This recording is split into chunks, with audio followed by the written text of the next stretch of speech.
മഹാലക്ഷ്മി സീരിയലിൻ്റെ പുതിയൊരു എപ്പിസോഡിലോട്ട് എല്ലാവർക്കും സ്വാഗതം. അങ്ങനെ മുത്തശ്ശിയെയും കരുണയോടുമായിട്ട് ഡോക്ടർ പറയുന്നുണ്ട് ഈ കുട്ടി ഗർഭിണിയാണെന്നും അതുകൊണ്ട് ഈ കുട്ടിയുടെ കയ്യിലിരിപ്പ് അത്ര നല്ലതല്ലാത്തതുകൊണ്ട് ഈ കുട്ടിക്ക് ദൈവം നല്ല ശിക്ഷ തന്നെ കൊടുക്കുമെന്നെല്ലാം പറയുന്നത് കേട്ട് കരുണയാണെങ്കിൽ ആകെ സങ്കടപ്പെടുന്നുണ്ട്. അതുപോലെ തന്നെ മുത്തശ്ശിയും മഹാലക്ഷ്മിയോട് ഈ ക്രൂരത കാണിച്ചതിനെ കരുണയോടും മുത്തശ്ശിയോടും ഡോക്ടർ നല്ല രീതിക്ക് തന്നെ വഴക്ക് പറയുന്നുണ്ട്. എന്നിട്ട് പറയുന്നുണ്ട് ഇപ്പോൾ ആൺകുട്ടികൾക്ക് പോലും ജോലിയെല്ലാം അറിയാം, അതേസമയം ഈ പെൺകുട്ടിക്ക് ജോലിയെല്ലാം എടുപ്പിച്ചതിനാണല്ലോ അയാളുടെ ചേച്ചിയെ മുകളിൽ നിന്ന് താഴോട്ട് ഉന്തിയിട്ടത്. അതുകൊണ്ട് ഇങ്ങനെയുള്ള ആളുകളെ എനിക്ക് ചികിത്സിക്കാൻ തന്നെ താല്പര്യമില്ല എന്നെല്ലാം ഡോക്ടർ തുറന്നടിച്ച് പറയുന്നുണ്ട്. പിന്നീട് ഡോക്ടർ കുറച്ച് മരുന്നുകളെല്ലാം കുറിച്ചുകൊണ്ട് മുത്തശ്ശിയുടെ അടുത്ത് കൊടുത്തിട്ട് പറയുന്നുണ്ട് ഈ മരുന്നുകളെല്ലാം വാങ്ങി കൊടുക്ക്, ഇനി എൻ്റെ അടുത്തോട്ട് ഈ കുട്ടിയെ ചികിത്സയ്ക്ക് കൊണ്ടുവരേണ്ട, വേറെ ഏതെങ്കിലും ഹോസ്പിറ്റലിൽ കൊണ്ടുപോയിക്കൊള്ളാനായിട്ട് തീർത്ത് പറയാണ് ഡോക്ടർ. കരുണ പറയുന്നുണ്ട് എനിക്കൊരു അബദ്ധം പറ്റിയതാണെന്നും അങ്ങനെ ആ സമയത്ത് തോന്നിയത് കൊണ്ടാണ് ഞാൻ അങ്ങനെയൊക്കെ ചെയ്തതെന്നെല്ലാം പറയുമ്പോൾ ഇനിയാണെങ്കിൽ ആ കുട്ടിക്കും കുഞ്ഞിനും എന്തെങ്കിലും സംഭവിച്ചിട്ടുണ്ടെങ്കിൽ കണ്ണൻ വെറുതെ ഇരിക്കില്ല എന്നെല്ലാം ഡോക്ടറാണെങ്കിൽ കരുണയോടും മുത്തശ്ശിയോടായിട്ട് പറയുന്നുണ്ട്. പിന്നീട് ഹോസ്പിറ്റലിൽ വെച്ച് മഞ്ജു ആണെങ്കിൽ മുത്തശ്ശിയും കരുണയും കാണുന്നു. മഞ്ജുവിനാണെങ്കിൽ കരുണയെ കാണുന്നതും കലി കയറുന്നുണ്ട്. കരുണയുടെ മുഖത്തടിക്കാനായിട്ട് ഓങ്ങുമ്പോൾ മുത്തശ്ശി പറയുന്നുണ്ട് വേണ്ട മോളെ എന്നെല്ലാം പറഞ്ഞ് തടയുന്നു. എന്നിട്ട് പറയുന്നുണ്ട് നിന്നെ എനിക്ക് കാണാൻ ഒരു താല്പര്യമില്ലടി, നിന്നെ എനിക്ക് കൊല്ലാനാണ് ദേഷ്യമെന്നെല്ലാം പറഞ്ഞുകൊണ്ട് കരുണയുടെ നേരെ ദേഷ്യപ്പെടുകയാണ് മഞ്ജു. കരുണ ഗർഭിണിയാണെന്ന് മുത്തശ്ശി പറയുമ്പോഴേക്കും മഞ്ജു ചോദിക്കുന്നുണ്ട് നിനക്ക് ആ കുഞ്ഞിനെ വളർത്താനുള്ള യോഗ്യതയുണ്ടോടി, നീ ആ കുഞ്ഞിനെ നല്ല രീതിക്ക് തന്നെ വളർത്തുമോ അതോ കഴുത്ത് നെരിച്ച് കൊല്ലുമോ എന്നെല്ലാം ചോദിച്ചുകൊണ്ട് കരുണയുടെ നേരെ ചാടിക്കടിക്കുകയാണ് മഞ്ജു. എന്നിട്ട് പറയുന്നുണ്ട് ഇത്രയും പെട്ടെന്ന് ഇവിടെ നിന്ന് പോകാൻ നോക്ക്, നിൻ്റെ മുഖം കാണുന്തോറും എനിക്ക് നിന്നെ കൊല്ലാനുള്ള ദേഷ്യമാണ് വരുന്നതെന്നെല്ലാം മഞ്ജു പറഞ്ഞുകൊണ്ട് അവിടെ നിന്ന് മാട്ടി ഇറക്കി വിടുകയാണ്. അവിടെ നിന്ന് പോകുന്ന മുത്തശ്ശിയാണെങ്കിൽ കരുണയോട്ട് പറയുന്നുണ്ട് ഇനി ഉണ്ണിമോൻ്റെ കൂടത്തിൽ സന്തോഷത്തോടുകൂടി ജീവിക്കാൻ നോക്കെന്നെല്ലാം പറയുമ്പോൾ കരുണ പറയുന്നുണ്ട് അച്ഛനെയും കുഞ്ഞിനെയും ഒരുപോലെ തന്നെ നമുക്ക് വേണ്ടാന്ന് വെച്ചാലോ എന്ന് പറയുമ്പോൾ മുത്തശ്ശി പറയുന്നുണ്ട് ദൈവകോപം പറയല്ലേ, അങ്ങനെയൊന്നും പറയരുത്, മോൾക്ക് എത്ര നാൾ കൂടിയാണ് ഇപ്പോൾ ഒരു കുഞ്ഞുണ്ടായിരിക്കുന്നത്, അതുകൊണ്ട് സന്തോഷത്തോടു കൂടി തന്നെ ഉണ്ണിമോൻ്റെ കൂടത്തിൽ തന്നെ ജീവിക്കണമെന്നെല്ലാം പറയുകയാണ്. അതേസമയം അങ്ങോട്ട് വരുന്ന കണ്ണനെ കാണുമ്പോഴേക്കും കരുണയാണെങ്കിൽ ആകെ ഞെട്ടി വിറയ്ക്കുകയാണ്. കരുണ മുത്തശ്ശിയുടെ പിറകിൽ ഒളിക്കാൻ ശ്രമിക്കുമ്പോഴേക്കും കണ്ണനാണെങ്കിൽ ഇവരെ കാണുകയും ചെയ്യുന്നുണ്ട്. കണ്ണൻ ഇവരെ കാണുന്നതും വളരെ ദേഷ്യപ്പെട്ടുകൊണ്ട് തന്നെ സംസാരിക്കുകയാണ്. നിങ്ങളുടെ മോനെ പോലീസ് പിടിച്ചുകൊണ്ട് പോയില്ലേ എന്നെല്ലാം ചോദിക്കുമ്പോഴേക്കും കൊണ്ടുപോയി മോനെ എന്നെല്ലാം മുത്തശ്ശി പറയുന്നു. അതുപോലെ തന്നെ എൻ്റെ ദുഷ്ടനായ അമ്മാവനായ വാമദേവനെയും കൊണ്ടുപോയിട്ടുണ്ടെന്നെല്ലാം പറയുമ്പോഴേക്കും കൊണ്ടുപോയിട്ടുണ്ട് മോനെ, രണ്ടുപേരെയും പോലീസ് പിടിച്ചിട്ടുണ്ടെന്നെല്ലാം മുത്തശ്ശി പറയുന്നു. പിന്നെ എന്തിനാണ് ഇവളെയും കൂട്ടി ഇങ്ങോട്ട് വന്നത്, എൻ്റെ മഹിയും കുഞ്ഞും മരിച്ചോ എന്നറിയാനാണോ എന്നെല്ലാം കണ്ണൻ ചോദിക്കുമ്പോഴേക്കും അല്ല മോനെ അവൾ ഗർഭിണിയാണെന്നുള്ള കാര്യം മുത്തശ്ശി പറയുമ്പോഴേക്കും എൻ്റെ കുഞ്ഞിനെ കൊല്ലാൻ ശ്രമിച്ച ഇവൾ ഗർഭിണിയായിട്ടുണ്ടോ എന്നെല്ലാം ചോദിക്കുകയാണ് കണ്ണൻ. ഇനി ഇവൾക്കും നിങ്ങൾക്കും നിങ്ങളുടെ മകനിക്കും ഒരിക്കലും ഒരു നല്ല കാലം ഉണ്ടാവില്ലെന്നും നിന്നെ കഷ്ടകാലം തുടങ്ങാനായിട്ട് പോവുകയാണെന്നും അതിന് നിങ്ങൾ കാത്തിരുന്നോളാനെല്ലാം പറഞ്ഞുകൊണ്ട് കണ്ണൻ അവിടെ നിന്ന് പോകുകയാണ്. ഇത് കേട്ട് വല്ലാതെ വിഷമിക്കുകയാണ് കരുണ. ഇനി എന്താണോ നമ്മുടെ ജീവിതത്തിൽ ഉണ്ടാകാൻ പോകുന്നതെന്നോർത്ത്.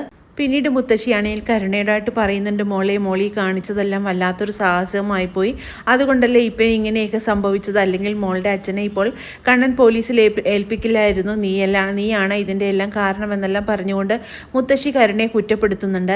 പിന്നീട് ജയിലിൽ പ്രതാപനും വാമദേവനും അന്യോന്യം പരസ്പരം പഴി പറഞ്ഞുകൊണ്ട് തന്നെ ഇരിക്കുകയാണ്. എന്നിട്ട് പ്രതാപനാണെങ്കിൽ വാമദേവനോടായിട്ട് ചോദിക്കുന്നുണ്ട് ഇനി നമുക്കൊരിക്കലും പുറം ലോകം കാണാൻ പറ്റില്ലല്ലോ അല്ലേ വാമേട്ട എന്ന് ചോദിക്കുമ്പോഴേക്കും അതൊന്നുമില്ലടാ, 20 വർഷം മുമ്പ് നടന്നിട്ടുള്ള കാര്യമല്ലേ, അതുകൊണ്ട് അതൊക്കെ തേഞ്ഞു മാഞ്ഞു പൊക്കോളും, അതൊന്നും കോടതിയിൽ തെളിവില്ലല്ലോ, പിന്നെ എങ്ങനെയാണ് നമ്മൾ ശിക്ഷിക്കപ്പെടുന്നതെന്നെല്ലാം പറഞ്ഞു കൊടുക്കുന്നുണ്ട് പ്രതാപന്.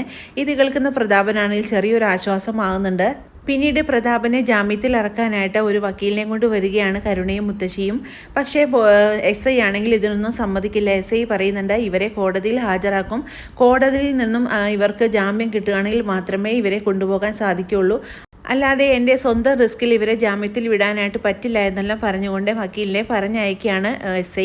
ഇത് കേൾക്കുന്ന മുത്തശ്ശിയും കരുണയും ആകെ വല്ലാതെയാകുന്നുണ്ട്. ഇനി എന്ത് ചെയ്യും മോളെ എന്നെല്ലാം പറഞ്ഞുകൊണ്ട് മുത്തശ്ശിയാണെങ്കിൽ കരുണയും വിളിച്ചുകൊണ്ട് അവിടെ നിന്ന് പോകുകയാണ്. പിന്നീട് കണ്ണനെയാണ് കാണിക്കുന്നത്. കണ്ണനാണെങ്കിൽ അയ്യപ്പൻ്റെ മുന്നിൽ നിന്ന് വളരെയേറെ വിഷമത്തോടു കൂടി തന്നെ പ്രാർത്ഥിക്കുകയാണ്. പിന്നീട് അയ്യപ്പ ക്ഷേത്രത്തിലും എത്തുന്നുണ്ട് കണ്ണൻ. അവിടെ വെച്ച് അയ്യപ്പൻ്റെ മുന്നിൽ കരഞ്ഞു തന്നെ പ്രാർത്ഥിക്കുന്നു എൻ്റെ മഹിക്കും കുഞ്ഞിനും ഒന്നും സംഭവിക്കാതെ തന്നെ അവരുടെ ജീവിതത്തിലോട്ട് ജീവിതത്തിലോട്ട് തിരിച്ചു തരണേ എന്നെല്ലാം പറഞ്ഞുകൊണ്ട് പ്രാർത്ഥിക്കുന്ന സമയത്ത് അവിടെ അമ്മ വരുന്നുണ്ട്. അമ്മയെ കാണുന്നതും കണ്ണന് വളരെ ആശ്വാസമാവുന്നു. കാരണം അമ്മ പറയുന്ന കാര്യങ്ങളെല്ലാം തന്നെ അവരുടെ ജീവിതത്തിൽ നടന്നിട്ടുള്ളത് കൊണ്ട് അമ്മയോട് ചോദിക്കുകയാണ് മഹിയുടെയും കുഞ്ഞിൻ്റെയും കാര്യം. അപ്പോഴേക്കും അമ്മ പറയുന്നുണ്ട്, കുറച്ച് ബുദ്ധിമുട്ടാണ് മോനെ കാര്യങ്ങളെല്ലാം എന്ന് പറയുന്നത് കേൾക്കുന്നതും കണ്ണനാണെങ്കിൽ ആകെ വല്ലാതെയാകുന്നു. പിന്നെ നന്നായിട്ട് തന്നെ ദൈവത്തിനോട് പ്രാർത്ഥിക്കാൻ, നിങ്ങളെ ഒരിക്കലും ദൈവം കൈവിടില്ല എന്നെല്ലാം പറഞ്ഞുകൊണ്ട് അമ്മ അവിടെ നിന്നും പോകുകയാണ്. പിന്നീട് ഹോസ്പിറ്റലിൽ എത്തുന്ന കണ്ണനാണെങ്കിൽ ഡോക്ടറെ കാണാനായിട്ട് ഡോക്ടറുടെ റൂമിൽ കയറുന്നു. അങ്ങനെ ഡോക്ടറിൻ്റെ അടുത്ത് ചോദിക്കുന്നുണ്ട് കാര്യങ്ങളെല്ലാം തന്നെ. അപ്പോഴേക്കും ഡോക്ടർ പറയുന്നുണ്ട്, മഹിയെ ഇപ്പോൾ തന്നെ ഓപ്പറേഷൻ തിയേറ്ററിലോട്ട് കൊണ്ടുപോകും. ഞങ്ങൾ എത്രയും പെട്ടെന്ന് കുഞ്ഞിനെയും മഹിയെയും രക്ഷിക്കാനായിട്ടുള്ള നടപടികളെല്ലാം തന്നെ നടത്തും. നന്നായിട്ട് തന്നെ ദൈവത്തിനോട് പ്രാർത്ഥിക്കണം. ആരെങ്കിലും ഒരാളെ മാത്രമേ ഞങ്ങൾക്ക് രക്ഷപ്പെടുത്താൻ പറ്റുള്ളൂ. ഞങ്ങൾ മഹിയെയെങ്കിലും രക്ഷപ്പെടുത്താനായിട്ട് ശ്രമിക്കുമെന്നെല്ലാം പറയുന്നത് കേട്ട് കണ്ണനാണെങ്കിൽ ആകെ വല്ലാതെ വിഷമിക്കുന്നു. കണ്ണൻ പറയുന്നുണ്ട്, എൻ്റെ മഹിയെയും കുഞ്ഞിനെയും എനിക്ക് ഒരുപോലെ തന്നെ രക്ഷപ്പെടുത്തി തരണം ഡോക്ടറെ എന്നെല്ലാം ഡോക്ടറോടായിട്ട് പറയുന്നുണ്ട്. പിന്നീട് ഓപ്പറേഷൻ തിയേറ്ററിലോട്ട് കൊണ്ടുപോകാൻ ഒരുങ്ങിയാണ് മഹിയെ. അങ്ങനെ അവിടെ കാത്തു നിന്നിരിക്കുന്ന മഞ്ജുവും മോഹിനിയും ഓടിച്ചെന്ന് മഹിയുടെ അടുത്ത് ചെല്ലുന്നുണ്ട്. എന്നിട്ട് പറയുന്നുണ്ട്, മോളെ പേടിക്കേണ്ട, അമ്മയുടെ പ്രാർത്ഥന എപ്പോഴും മോളുടെ കൂടെ ഉണ്ടാവും, ഒന്നും സംഭവിക്കില്ല എന്ന് പറയുന്നുണ്ട്. അതേസമയം അങ്ങോട്ടേക്ക് കണ്ണൻ വരുന്നുണ്ട്. കണ്ണനെ വളരെ ദയനീയമായിട്ട് തന്നെ മഹാലക്ഷ്മി നോക്കുന്നുണ്ട്. എന്നിട്ട് കണ്ണേട്ട, നമ്മുടെ കുഞ്ഞിന് വേണ്ടി നന്നായിട്ട് പ്രാർത്ഥിക്കണമെന്ന് പറയുന്നു. കണ്ണൻ പറയുന്നുണ്ട്, താൻ സമാധാനമായിട്ടിരിക്കെ, തനിക്ക് ഒന്നും സംഭവിക്കില്ല, തനിക്കും കുഞ്ഞിന് വേണ്ടി ഞാൻ നന്നായിട്ട് തന്നെ പ്രാർത്ഥിച്ചിട്ടാണ് വരുന്നത്, അതുകൊണ്ട് ധൈര്യമായിട്ടിരിക്കുന്നെല്ലാം പറഞ്ഞുകൊണ്ട് കണ്ണൻ സമാധാനത്തോടു കൂടി തന്നെ മഹിയെ വിടുകയാണ്. അങ്ങനെ വളരെ ത്രില്ലിംഗ് ആയിട്ടുള്ള ഒരു എപ്പിസോഡുകളാണ് ഇനി വരാനിരിക്കുന്നത്. ഈ റിവ്യൂ ഇഷ്ടമാകുകയാണെങ്കിൽ ലൈക്കും ഷെയറും സബ്സ്ക്രൈബും ചെയ്ത് സപ്പോർട്ട് ചെയ്യണേ. പുതിയൊരു എപ്പിസോഡിനായിട്ട് നമുക്ക് കാത്തിരിക്കാം.